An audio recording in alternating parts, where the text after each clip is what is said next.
Okay, let's have a look at the materials that we're going to need to make this happen. If you're wondering, are these the same materials that people use on Savile Row?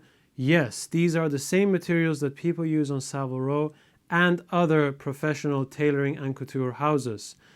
Obviously, these are not the only materials that people use because there are different types, and depending on what the design is, you choose a different type of canvas, for example, or a different type of wadding, or a different type of this and a different type of that. So let's have a look at what we've got and why. So obviously we have our fabric. For this jacket, I've chosen pure linen. Now, why linen? First of all, linen is not as forgiving as wool. So that means that it doesn't stretch easily with the iron. It also doesn't compress easily. And what I mean by compressing is it's also known as shrinking with the iron, but I don't think that's really correct because shrinking is a permanent thing. You know, you wet the fabric, the fibers contract and they shrink. But compressing is where you collect some fabric and you flatten it out with the iron. But that's not permanent. As soon as you wet it, it just pops back. So it's always going to be temporarily. Now, linen also shows all the creases. So if anything goes wrong, you can exactly see what is going wrong and where. It also doesn't have a pile. And what I want you to see is every single distortion and every single stitch and miss stitch, so that I can talk about it easier and you can see exactly what I'm talking about. If I would use wool, maybe it would be easier. You know, you would just make up a jacket and be like, okay, this is what you do, and then you won't be able to see half of it.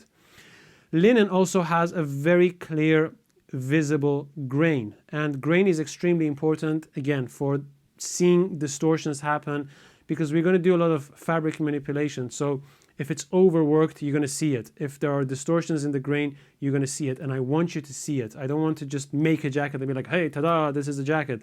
I want you to see every single possible thing that can go right and can go wrong, how it should be and how it shouldn't.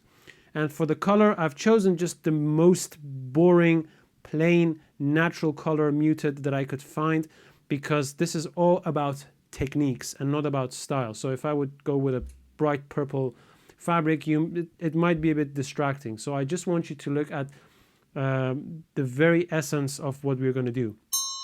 When it comes to the fabric and you don't have access to linen, choose a difficult fabric to tailor, like an unforgiving fabric, something like a cotton or a tightly woven wool. As long as the grain is visible and it doesn't have a pile, then you're all set. Now, buttons. Whatever buttons you're going to use, you can use them. You know, these are horn buttons. And horn is used throughout professional, tailoring houses. But, you also have plastic buttons that are of a high quality. Obviously, you have mother of pearl buttons. Choose whatever you want. For the practice, you can even make buttons with like 4mm gray board. So as long as you know how to put on a button correctly. So that's what it's about. Lining. Now, lining, again, just like fabric, there are different types of lining, satin weave, plain weave, tulle weave, whatever weave.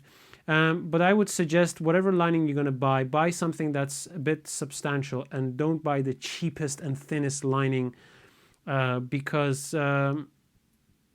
if you're making a jacket and you haven't made many jackets before, you kind of want to see what you're doing without making it too difficult for yourself.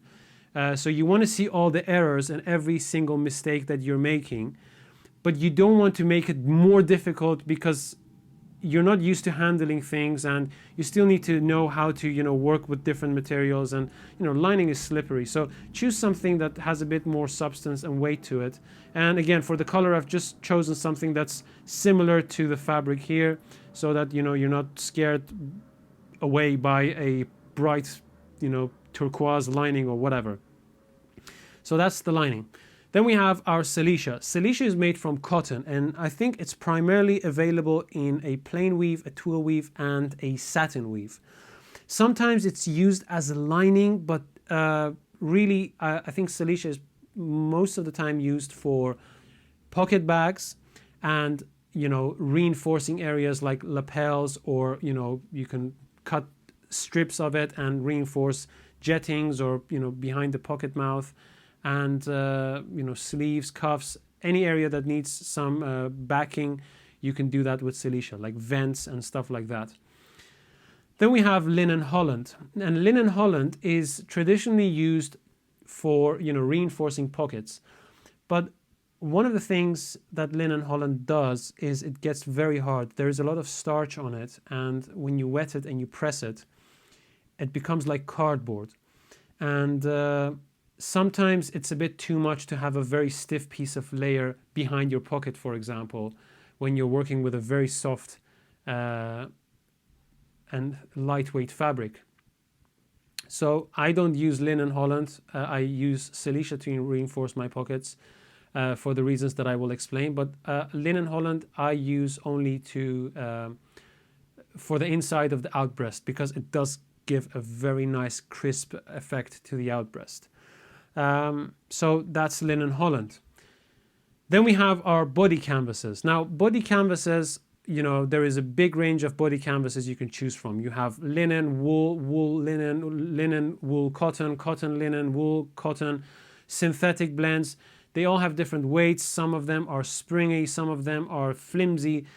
It really depends on what you're trying to make. Now, the main thing is that it should be of good quality.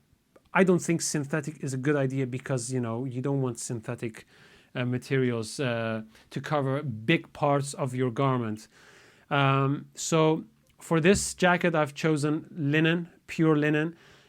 Again, for the same reason, you can see the grain. This is going to show every single distortion, every manipulation that we're going to do on this. If it's overworked, you're going to see it. And also with linen, it holds the shape that you put into it by darts, with the darts, very well. You can't really press it flat, unlike wool.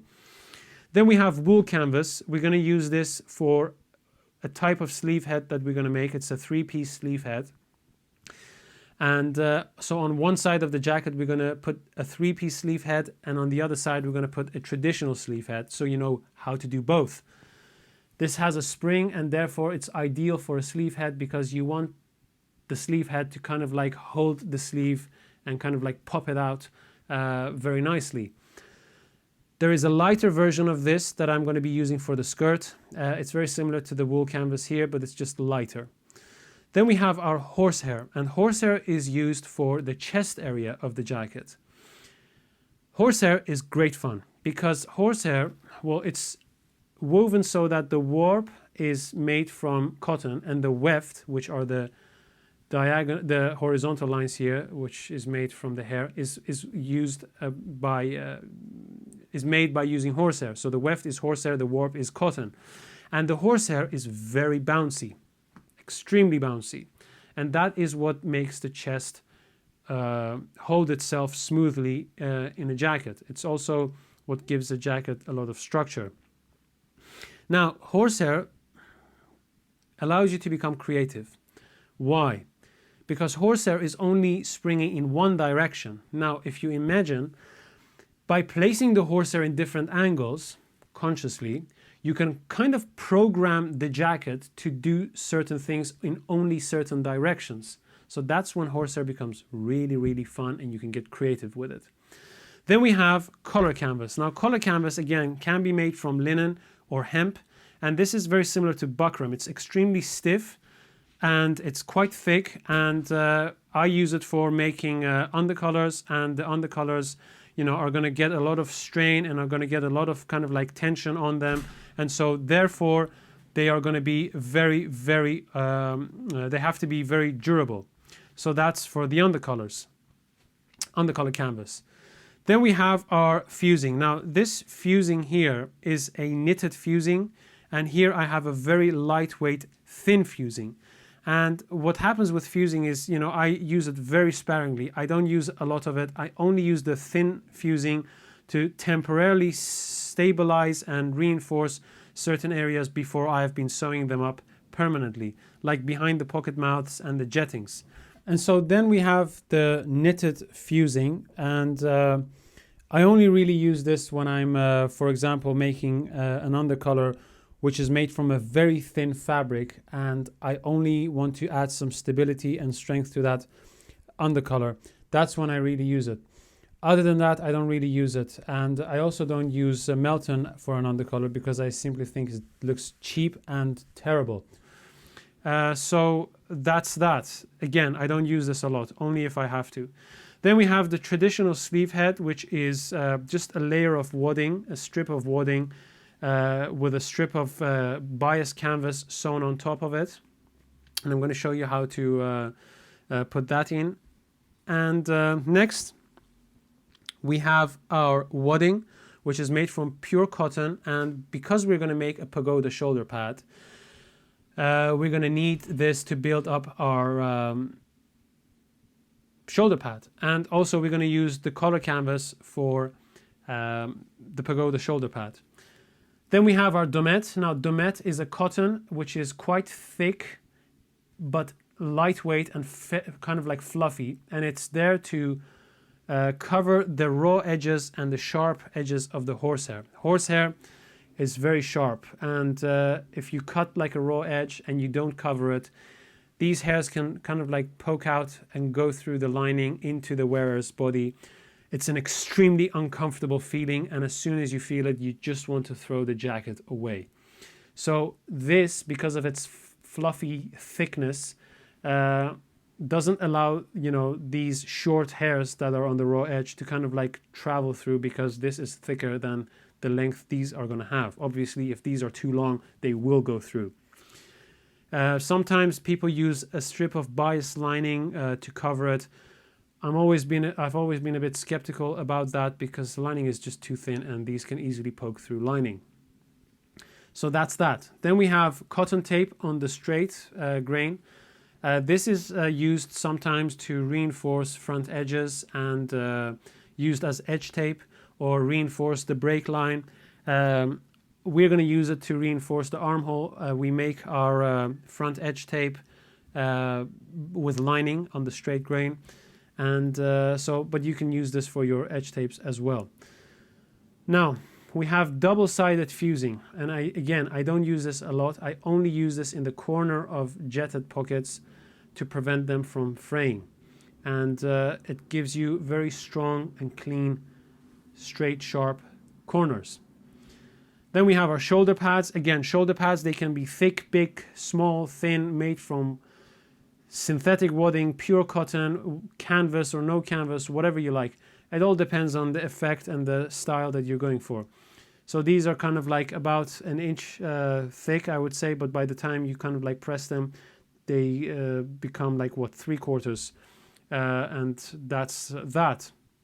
And last but not least, we have our wing pads. Now, wing pads are used around the armhole on the back area, and they sometimes just provide a bit more shape and structure to the back. They're not always necessary, but I want you to know how to put them on if you have to put them on and if you want to put them on. So that's pretty much it when it comes to the materials. Now, I'm just going to say something for those of you who don't have access to any of these materials. Look, the thing is, the purpose of this video is to make a jacket, and it's all about the technique. And when it comes to the technique, sometimes the material you use is relevant and sometimes it isn't. For example, when you're working on a technique that has to do with horsehair, then it's important to have horsehair. You can't replace horsehair with lining. But if you're making like an overall jacket and you just want to know the overall construction and you don't have the money or the resources to get your hands on some of these materials, I would say you can pretty much replace every single item here apart from the shoulder pads. Although you can also do the shoulder pads, it just takes a lot of material. Apart from the shoulder pads and the wadding, you can replace pretty much everything with fabric. And this is only, again, if you're living in a cave or under a stone and you don't have access to anything and you still want to make this jacket, you can use fabric. And what you would do is you would cut everything that you would normally cut out of canvas and silesia and horsehair and all of that. You would just cut fabric instead. It just means that you need more fabric. Now, it's not going to give the same effect, of course, but you'll know how to work with these materials once you do have them. I'm pretty sure by putting enough layers of fabric on top of each other, especially if it's a heavyweight fabric, you can probably make a shoulder pad. So that's that. And yeah, that's it. Now let's move on to the basic stitches and let's get going.